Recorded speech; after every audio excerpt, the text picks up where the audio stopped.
So we are going to turn to a conversation that is about the larger trends, um, the larger information, the larger narratives, the larger data that we are seeing. And I'm just so grateful to be joined by some fairly amazing individuals and leaders in the field who are thinking a lot about how we tackle the mental models, the narratives, and use research and data to really shift perspectives on what we do for children and families in this country. I'm going to give them a second to settle in, but while I do that, I will do some introductions. So, immediately to my right is Diana Ranhim, who is a senior research scientist at Child Trends and in a 2022 Ascend Fellow. She draws on her experience as a Cherokee Nation citizen, mother, a relative to inform research and evaluation in her career that respects tribal sovereignty, builds on cultural strengths, and informs the policies and programs encountered by Indigenous families. Next to Diana is Phil Fisher, and Phil Fisher is the director of the Stanford Center on Early Childhood. His research focuses on early childhood interventions, translating findings for social policy and programs. And he leads the Rapid EC Project, a national survey who I bet many of you have tapped into on the well-being of households with young children during the COVID-19 pandemic. Celinda Lake is a prominent pollster, political strategist, and president of Lake Research Partners. She works with innovative messaging projects that help redefine language on topics such as the economy, inequality, big money in politics, climate change, public schools, teachers, and criminal justice reform. And last but not least is Rinku Sen, and she is in 2021 Ascend Fellow and the executive director of the Narrative Initiative, where she helps social justice movements develop the power to move ideas.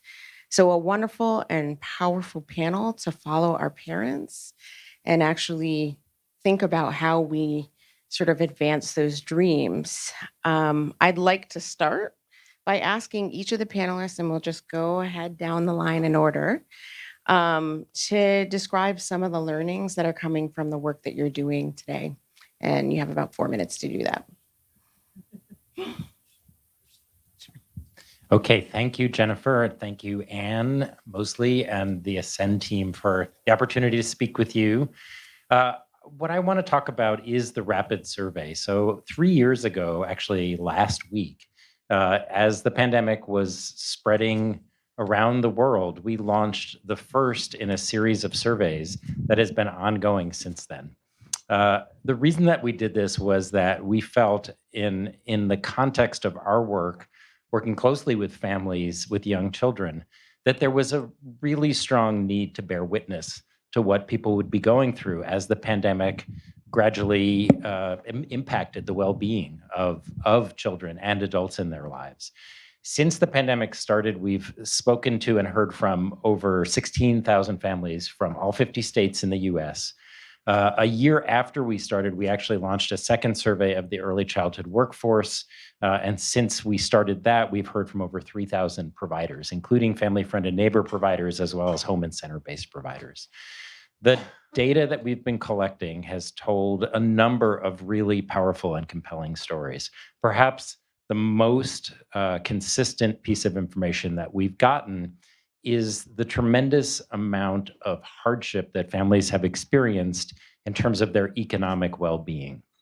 So we measure hardship by asking whether people in the prior month were able to pay for basic needs like food, utilities, rent, healthcare, childcare, and so forth. When the pandemic started, the base rates of hardship among families, this is a national sample, so it's very diverse in terms of income, race and ethnicity, geography. The base rates that we were seeing was 1 in 3 families that couldn't pay for basic needs. In the early months of the pandemic, that number, not surprisingly, climbed considerably. But then as we began to see a lot of the federal relief policies come into place, the rates of hardship actually dropped. And so during the summer when the CTC and other policies were in place, the rates were as low as 1 in 4 families. That's still not nothing. And again, I want to just note that that's a chilling number. As time has gone by, we've seen those rates actually continue to increase so that at this point, pretty much since the beginning of 2023, we see over 40% of the households in our survey saying that they can't make ends meet in a given month. So it's pretty dramatic. One of the reasons that this is so important, and this fits extremely well into the 2-gen model that Ascend focuses on, is that when we look at the impacts of those experiences, what we see when we follow families over time is that in a given week, if a parent says they can't pay for basic needs, when we follow those families up subsequently, we see that distress rates among those families, their own emotional distress among parents, is increasing as a result. And then when we follow families further out in time, we see that then parents are reporting that their own children are becoming more distressed. So basic message is, if you want to know how kids are doing, look to parents. If you want to know how parents are doing, look at the amount of stress that they're facing in terms of economic circumstances. In addition to that, we've seen that the conditions of unpredictability, uncertainty facing many families, not just how much do they have in the way of income, but whether they know how much they're going to have on a month-to-month basis, adds additional stress and additional distress to families. The other thing that I would say, just in terms of the financial picture, is that when we look at the providers in our provider survey, the rates of hardship are even higher. So the people that we're asking to care for our young children, in many cases, Black and brown women, are experiencing rates of difficulty paying for basic needs that are far in excess of what families are experiencing. These are issues that I think we really need to attend to from a policy perspective. Let me just flip to the other side of the equation, which is what's helping, what's giving hope. We've heard in the last panel, I think, a number of things that are very consistent with what our data are finding. So first and foremost, when we ask parents what kinds of things are making the biggest difference, one of the big factors of the top 3 is the financial supports that they receive from policy. Another is support from friends and family. So the extent to which people in their lives have connections that are able to help out. And then the third is that for people who were able to work from home during the pandemic, being able to work from home and care for their kids made the biggest difference in terms of that. I will say that in terms of the provider survey, one of the things that we consistently hear is that in spite of the challenges that people are facing in terms of finances, that they still put the kids' needs that they're caring for ahead of their own in terms of healthcare, in terms of food, in terms of other things, that it's the kids in their care who are getting the support that they need at the expense of what we see amongst people taking care of kids. Again, another really significant policy issue. And the last piece that I'll share, and then I'm happy to provide more information about our data, is that we see that when we ask parents what kinds of supports are making the biggest difference, one of the things that's consistently come out is the young children in their lives are actually a support and a source of emotional support. So it's not just parents that help to support children, it's also young children that bring parents joy and comfort. What we're doing now is we're using these surveys not only as a way of looking at and bearing witness to things at a national level, but we also have a state survey going in the state of California, and we're beginning to launch in other states. More importantly, we've started to work in communities at the requests of communities that are really mobilizing around developing systems for early childhood that are 2-generation. And we're using the data and surveys of how systems are operating to really help inform efforts to provide more comprehensive systems around the whole child. So that's sort of the work that's forthcoming from our team. Thank you. Wonderful. Thank you. Deanna, I'll turn it over to you. CEO Dina Aroundham Dawa Dawa Ale Galiheliga. My name is Dina Aroundham. I'm a citizen of Cherokee Nation, and I'm really grateful to be here with you all today. So the things that were mentioned in my bio, that I'm a Native mother, a citizen of Cherokee Nation, and a Native relative, those are critical to who I am and the work that I do. That drives the ideal that I want to be a good mother that can bring culture and language, and I'm a language learner as best as I can among all the other roles that I have in my life. But those things are important and essential to who I am, and they're important and essential to many of the communities that I work with. And I think that in talking about the needs of and strengths of Indigenous children and families, we have to recognize the diversity of that population. So there are 574 federally recognized tribes in the United States, dozens more state recognized. We also have Indigenous populations that don't have the same government to government relationships like Native Hawaiians. So recognizing that diversity has to drive how we approach engaging in data collection and research that can help us understand what we need to lift up and the areas of challenge that our communities are facing. So we have to have data collection and research that looks at both local contexts for Indigenous populations as well as national level indicators and measures of what's happening with Indigenous communities. So I think that really underscores, looking at that local, regional, and state and national data, and there has to be approaches that focus on strengths-based and reflect those diverse contexts and experiences. The indicators that we do see for Native populations are pretty stark and challenging. We know that many of our Native families experience high rates of poverty, but that's not the experience of all Native families. We do have populations where upwards of 80% of families live in poverty. And resources are really challenging. They're isolated areas where access to care, access to services is really difficult. But we also have people and tribes with over 400,000 citizens who live in rural, reservation, and urban contexts. So they're accessing services in the places where many of us live. So what does that look like? Where does that data live, and how can we better leverage that information to understand how to deliver care to Native families? And these things are the outcomes that we see, the experiences of poverty, the experiences of disproportionate involvement in the child welfare system. They are by design, and we heard that earlier today. We are seeing the impacts of centuries of policy that were designed to dismantle the cultural protective factors, the things that made families well and help them feel connected to their relatives, to their communities. They're by design. So what we've also heard today is we have to change the design, right? We have to think about ways that we can uplift the things that matter. So measuring what we value and making sure that others have value and see that value as well. Language and culture are really important and thriving in some of our communities. But we also have families who live in those communities with rich cultural experiences who still don't have access to those things, right? Because of financial issues, not having access to a car, to transportation where you can meet up with your community members and learn the language or participate in those cultural ceremonies that fulfill you and make you whole. So we have to have the data that can help us bring the resources to the families that need them, regardless of where they live. And we're doing that. We see that happening with community-based and engaged research approaches with Indigenous communities. We need to expand those efforts so that we're doing that at a larger scale and a national level. We have wonderful evidence that programs like home visiting work for Native communities, but it's still a competitive process. So only those communities that have resources to apply for that funding are able to get that and deliver those services to their communities.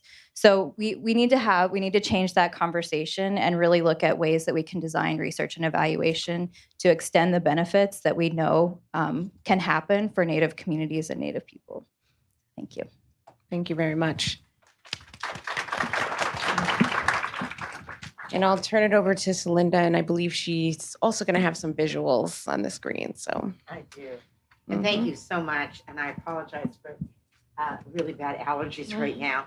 Thank you for the tremendous presentation before. First of all, I want to just acknowledge the two generation approach. I have been part of that effort from its inception when there were 5 of us in the room, and it's really pretty exciting to see everyone and to hear the contributions. But it's also frustrating because as much progress as we're making in your all's leadership, we're not making the same progress in our elected leadership. And the voters are ready for that change. Now, as we've seen in Nashville and other places, the voters are ready for lots of changes that the elected officials are missing. But I'm going to bring to the table here, and I think you all are going to put up the slides. Um, that shows this is a 1,200 sample, so a very robust sample of voters in the 2022 elections, and show you their views really quickly. This is like a tapas of polling, and you can get all of these slides. So while they're getting the slides up, I think there's some technological difficulty, but first of all, let me make 3 points. If you want a bipartisan issue in America today, now, first of all, can I say this? Any 5 people in America can agree on more than Congress does. But if you want a bipartisan issue, Democrats, independents, and Republican voters strongly support and always have supported the two-generation approach to helping children and families get out of poverty. Mental health, as many people have mentioned, and the father on the last panel, wow, that was a powerful and courageous sharing. Mental health has emerged as a strong two-gen issue. In 2022, there is intense agreement toward a two-gen approach to mental health, and that is on the rise. And if you talk to anybody under 40, they would attach mental health to any problem, whether it's homelessness, transportation, food, any problem, they would attach mental health to it. And then when it comes to addressing their concerns, voters trust local leaders substantially more than national leaders, which just proves you can't fool the voters every time. So those are the findings that you heard. Let's look at a couple pieces of data. 3/4 of voters favor a two-gen approach to helping children and families get out of poverty, and a solid majority of those dark blue numbers support it strongly. Only 17% oppose it. The intensity has receded a little bit. People perceive this to be talked about less, even though this conversation is much bolder and broader than the conversations we had in past years. That's not penetrating to voters. They think it's being talked about less. But can I say this? 76% of Americans right now don't think the 4th of July is a good holiday. So those are astounding numbers. Across party lines, 2022 congressional voters favor the two-generation approach. So 95% of Democrats. For Democrats, this isn't even a policy. This is a core value. 71% of independents. Independents don't like either party. They don't like anyone right now. They don't trust any institution, but they like the two-generational approach. And then 60% of Republicans. This is supposed to be a policy fiscal Republicans don't like. Well, Republicans don't know they're not supposed to like it. And 60% of Republicans are in favor of it. By the way, these numbers higher than the approval rating of any member of Congress, I might add. So this policy is more popular than any member of Congress, which is kind of a low standard when you think of it. Of the people who voted Democratic, 95% say I support the two-generation approach, and 60% of those who voted Republican. So you want a bipartisan issue, you've got it in the two-generation approach to dealing with poverty. 80% of voters agree that emotional and mental health screening and services would significantly benefit the whole family if parents and children could access these screenings and services together. Only 11% disagree. Only 6% strongly disagree. Now, this survey has an error of plus or minus 4%. So virtually no one strongly disagrees. And who would? And if we look at the intensity, Democrats, African Americans, people with disabilities, urban voters, LGBTQ voters, women in the Northeast, pro-choice voters, unmarried voters, members of labor unions, college-educated women, mothers, all really, really intense. Those are the numbers of strongly agreeing in the 70s. That is one heck of an organizational base. And yet, except in rooms like this, and I want to credit Aspen and Ann Mosley for this, we rarely see this coalition brought together. Voters trust local elected officials. Now, voters don't trust anything right now. In fact, all institutions are record low performance, including the Supreme Court, which I think most of us agree has really earned its low rating. But a lot of other people are getting blamed who may not have earned it quite as much. But at the top is local elected officials, then state elected officials, and then basically no one else. Despite asking people to volunteer something, 23% couldn't even make it up about someone that they trusted. local elected officials trusted by Democrats and Republicans. And one of the things that interests me in what I've been listening to here is the local models which tap into this sentiment. And there's a survey methodology, which we discussed already. So the short answer is, in a very polarized America, these policies are extraordinarily popular. And voters have noticed the lack of elected officials picking this agenda up. So next, I'll turn it to Rink. Thank you. That was awesome, Celinda. And Philip and Dina. Rinku Sen here from the great state of Texas, where, yes, the Tennesseans and I are big bonding here. So I run Narrative Initiative. We help change makers around the country get their power together for moving ideas through collections of stories, big ideas, deep values through collections of stories.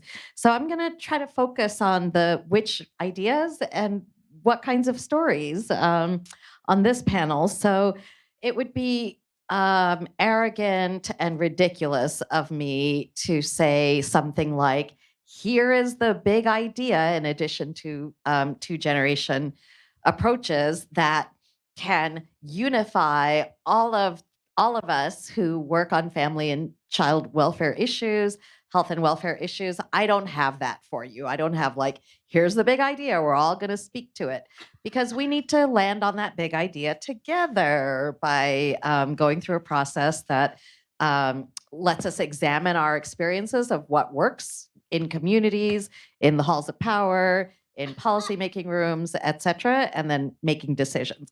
But let's just say that one idea we wanted to move was the idea that collective care, rather than individual freedom, collective care is the key to widespread family health and welfare. Let's just say that for, the purpose of this exercise. So if you wanted to move that, what kinds of stories would be important? I think Christian's note in the last panel that people who are poor are constantly asked to share their story because the listener expects to then hear a sad story of a needy person who requires my empathy and compassion and my action. So that story, when we request that story, we are at the end of that story, trust and confidence in a player, a character, that's going to land on the advocate or the politician or sometimes the funder. It is probably not going to land with the poor person whose story you are exploiting to make things happen.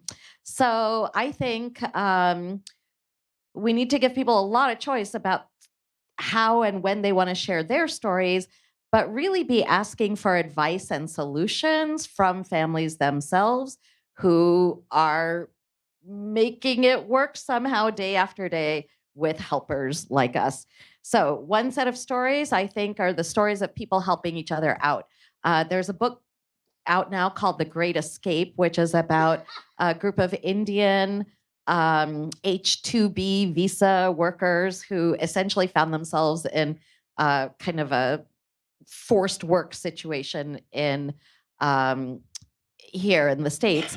And when I did a book event with the author recently, who is an organizer, there was a young African man who came to the event in Texas and afterwards said, we really need more stories about immigrants being welcomed, about communities coming together, immigrant and native born. We need more stories like this one.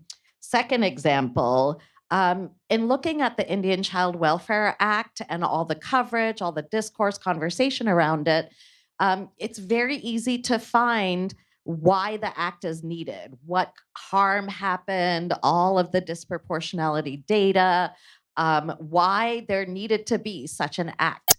But post having the act, it's much harder to find stories of people that the act benefited, like Native kids who got to grow up with their people and their families because that act was in existence and was guiding child welfare decision making. So we need more stories about how the solutions actually work and how awesome they are for all of us.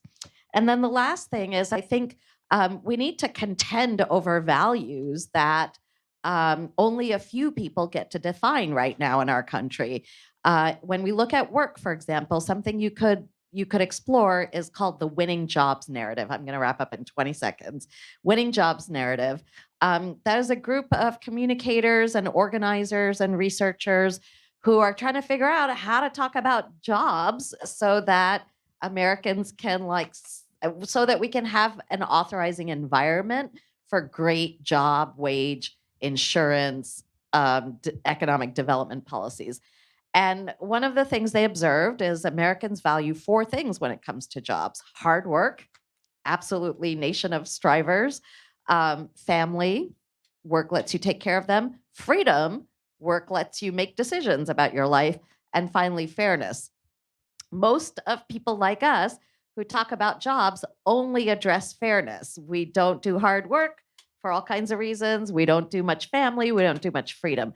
So the Winning Jobs Network has taken hard work and done research to see, could the definition of it be broadened out from, spending all your time working for minimum wage at McDonald's, for example, or working 3 of those kind of jobs to make ends meet. And they find, yes, people are willing across the political spectrum, as you said, Celinda, to consider caring for your elderly parent, hard work; to consider volunteering at the food bank, hard work; to consider, tutoring kids after school, hard work. So Americans recognize that there are a lot of different kinds of work that make things run, and that some of those kinds of work are currently unpaid and under-recognized. So we can contend for those values. We don't have to leave hard work for someone else to define. We can define it and use it then to move narratives and stories that we want to move. Thank you so much.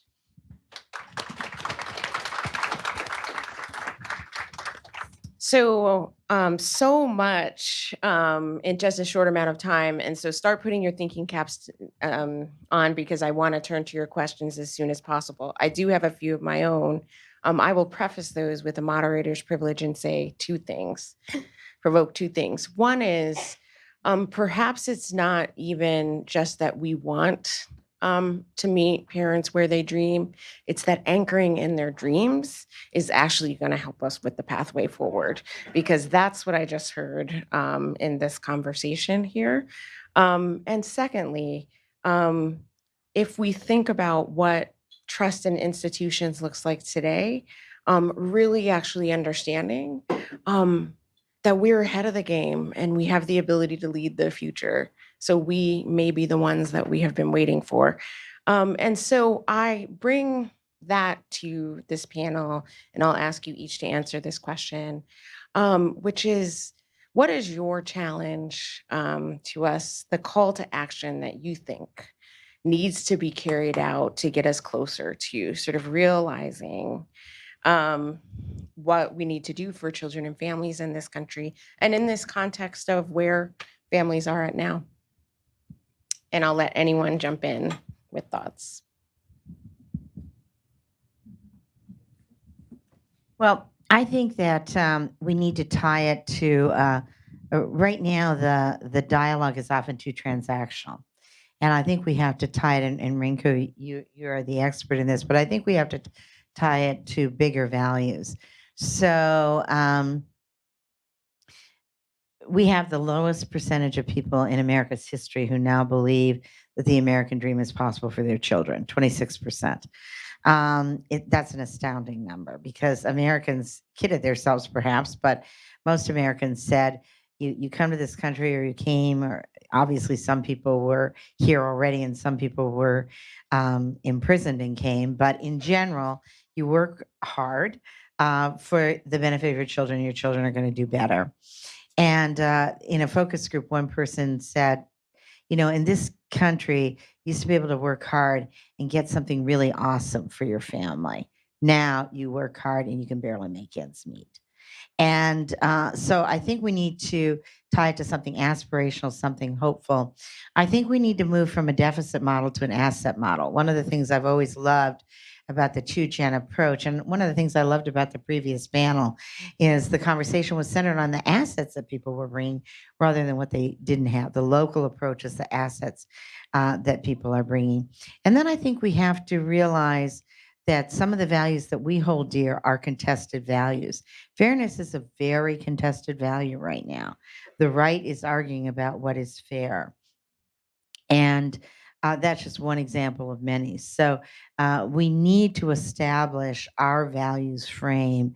And I think that will move these harder because people are willing to run, they don't think they'll be held accountable on a policy that's 70% favorable, but they do think they'll be held accountable if they are fundamentally violating the American dream.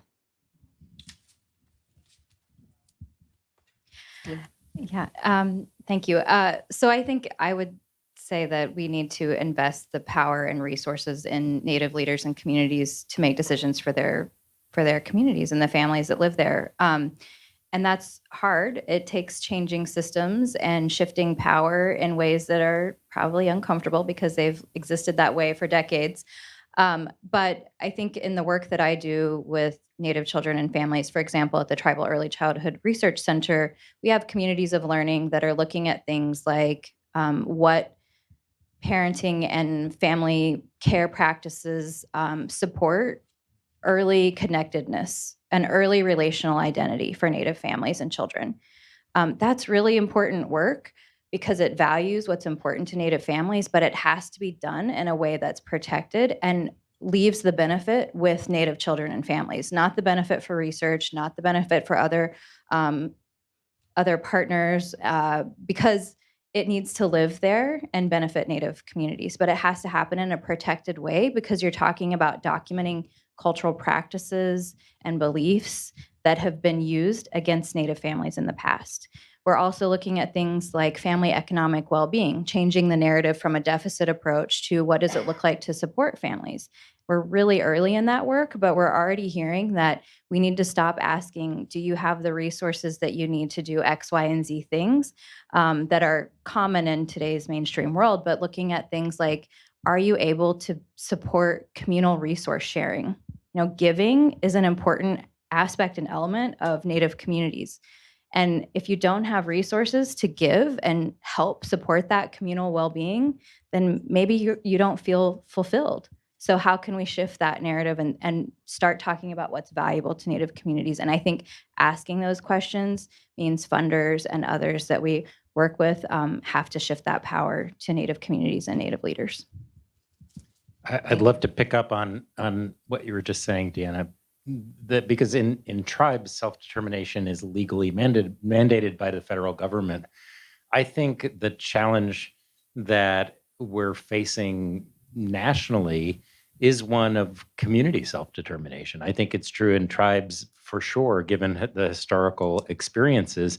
It's true in general that I think we're still very far away from designing around what communities and those living in communities say is necessary and is helping.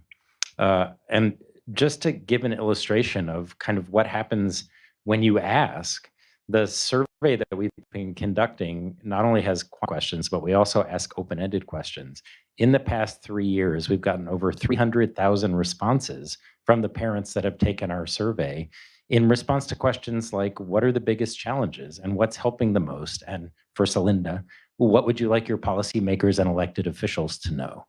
People give us an earful. If you ask people respectfully and you're not extracting information, you're not just taking information away, but you're really bearing witness and reflecting that information back, it can make all the difference in terms of the way that we design and create programs to support families. Just to give you a concrete example of something that we're working on right now, parents of young children interface a great deal with the healthcare system. But as kids begin to enter preschool, they also begin to connect with the early education system.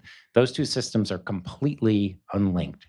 So what happens? Well, pediatricians do vision and hearing screenings, and guess what happens when kids go to school? Those are duplicated. They're redundant services, and we're wasting resources on them. But who has the right to share that data? We've made a bunch of federal laws that protect that data so that It can't be shared across systems. If parents controlled that data, just like if communities and tribes can control their and own their own data, then the legal challenges are diminished tremendously. And when we ask parents about these issues, that is what their desire is. So I think the idea of designing around what people are telling us, what parents are telling us, what providers are telling us, if we ask, people will tell us, and then we can begin the design process rather than designing things and wondering why people aren't engaging or why they're not working. Rinku, do you want to weigh in Oh, on that yeah, question? sure. Sorry. The one thing I'm going to say is I'd love for us as a call to action to embrace proactive narrative strategy. And for the energy to do that, I would like for us to do less reactive and technocratic argumentation as our communications core. Like the opposition says X, we're going to argue back with fact 1, fact 2, fact 3. We might want to do some of that, but I want it to happen in the context of a proactive, in the context of offense, not defense. So that's what I'll contribute here. I want to actually jump immediately into questions and see if there are questions. I see hands up. So we're going to go with questions now. All right, we'll ask one from the audience. Go ahead.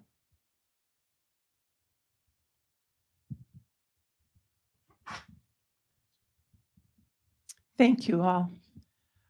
I guess this question is for Deanna, and my question has to do with the data we get with tribal communities or from tribal communities, given the respect that we need to have for data sovereignty. How would you recommend that we look at that data in a real and purposeful way for especially our tribal communities, although it's really for everyone, but I know specifically tribal communities are feel very strongly about that. Thank you for that question.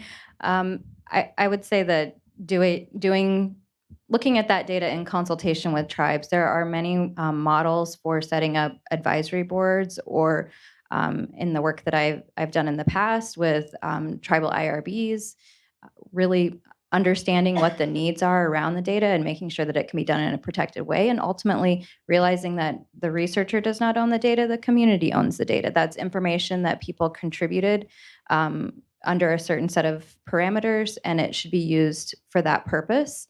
If there's a new question to be asked of it, it has to be revisited, and you have to think about, does that meet the needs of the community? Is it a question that they want answered? And really keeping that ownership control. That we have our neighbors to the north, First Nations communities, who use the OCAP model and principles: ownership, control, access, and possession.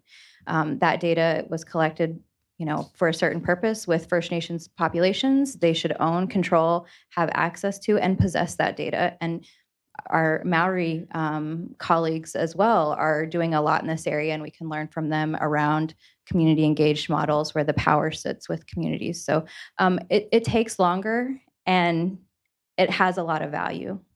Maybe the very questions that the researcher comes with need to be shifted and tweaked in order to really have value and get the most value out of that data. But I think having an engaged process with advisory boards or tribal IRBs, tribal local research offices, that's the way to go.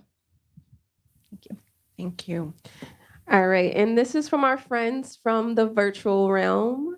For Celinda, from Rachel Shoemaker. Celinda, what do polls say about being willing to pay taxes to support collective care? Really, really good question. Americans are tax sensitive, and these policies that you saw go down about an average of 10 points when you say if this increased your taxes. That's sad. That's not much of a decline, honestly. That's pretty. And tax sensitivity is pretty high right now because people are short of money, not because people are anti-taxes. I was so struck by that metaphor. If you're going around to find free Easter eggs to make it through the week on food, on basic food, you don't want to see your taxes increased. And the other mom who spoke to FICA and everything being taken out. So people are tax sensitive. Some of our own constituencies are very tax sensitive. But these are fairly robust policies. It's a whole nother debate for another time. But frankly, there is a fundamental question to be asked about who's paying the taxes now. And there are a lot of people not paying their fair share. And that's one of the reasons voters assume, and the lower income you are, the more voters assume that they will be paying the increased tax. So actually, these policies hold up quite a bit. But I think we have a fundamental question in this country of who's the you here and who's paying taxes and who's just kidding. And also, if we won some of these things, you would save money on that end, right? Like if I didn't have to pay for health insurance, there would be a lot more left for more That's right. taxes, higher taxes. And you know, people are not that deficit sensitive, despite the fact that we're having this conversation right now about the debt ceiling. But yeah, we spend a lot of money on a lot of stuff. And you know, a lot of voters would really love to take up the right and say, fine, I would love this. Great. You just pay for what you believe in, and I'll just pay for what I believe in, and we'll see who comes out ahead. I'm going to take one last question, and you have had your hand raised basically since the last, so I am just going to privilege your question. Hello, my name is Shanta Reddick, and I am from Forsyth Technical Community College in Winston-Salem, North Carolina. And my question is about some of the data. Have you had any data from parents that talks about them as student parents on the college level, whether it's a community college or whether it's a four-year university? Have you had any data that kind of shares whether or not they're getting the support and the resources from those institutions as well? So we have in our samples student parent participants for sure. And what we can see is that, as was pointed out in the last panel, that the challenges around pursuing higher education and dealing with the financial challenges that we're talking about are hitting home for many of those parents. So in terms of issues of hardship and other things, no question that those are things that we're seeing in the context of student parents. And at the same time, the motivation to be able to increase economic opportunity is a major incentive for people to do so. It's a great question. Yeah. Aspen has looked at this. The 2Gen approach looked at this a little bit before. And then there's been some new data out there. And I will say, and I don't know how many of you are involved in the higher ed, so I hope you don't take personal offense. Other than politicians being completely out of touch, I think the higher ed community is completely out of touch. And, you know, they're talking about free tuition and all this stuff.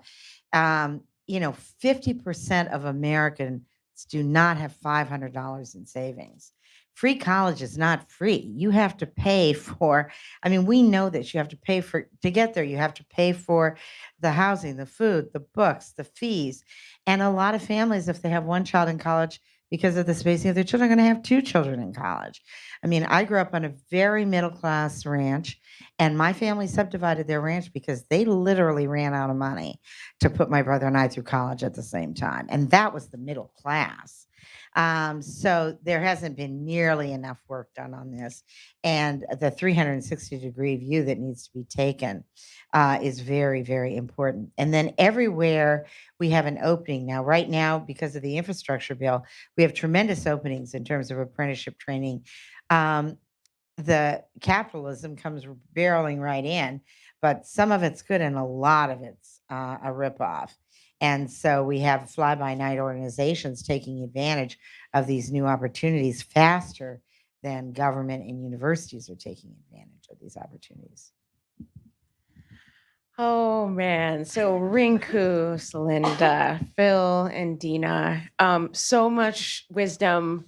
I unfortunately have to wrap up, but I'm gonna give y'all like 30 seconds to say like the thing. Like, what do you want folks to walk away with, and then we will unfortunately have to close the panel. So I can go first. yeah.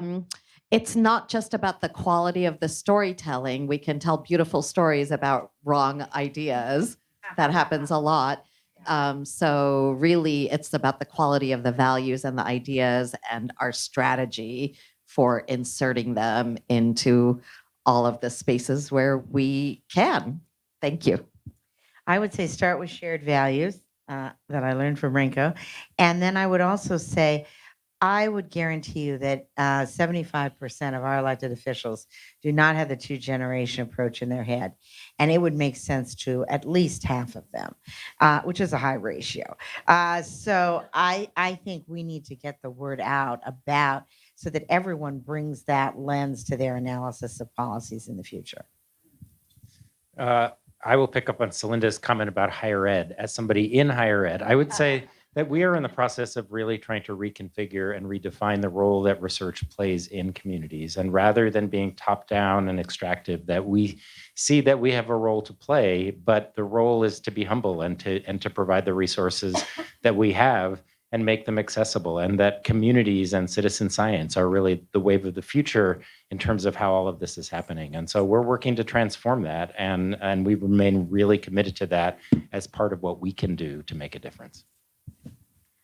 I'll just add that with an increasing amount of attention around equity, the calls and the requests and the asks of Indigenous people right now is very high.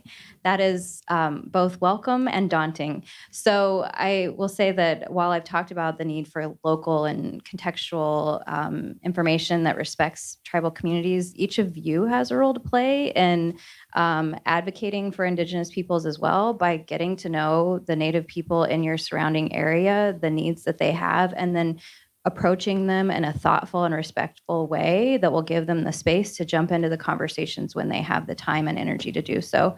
And then also uplifting those needs in the work that you do so that we can have oversampling of Native people in large-scale data collection efforts to build that database, and we can have that done in a respectful way. So thank you very much. Thank you. I will leave you. We are about to hit your network and bio break, and I know y'all need it. Thanks for being so attentive, but I will leave you with this word, which is, what would the world like if we treated each and every child as we treat our own?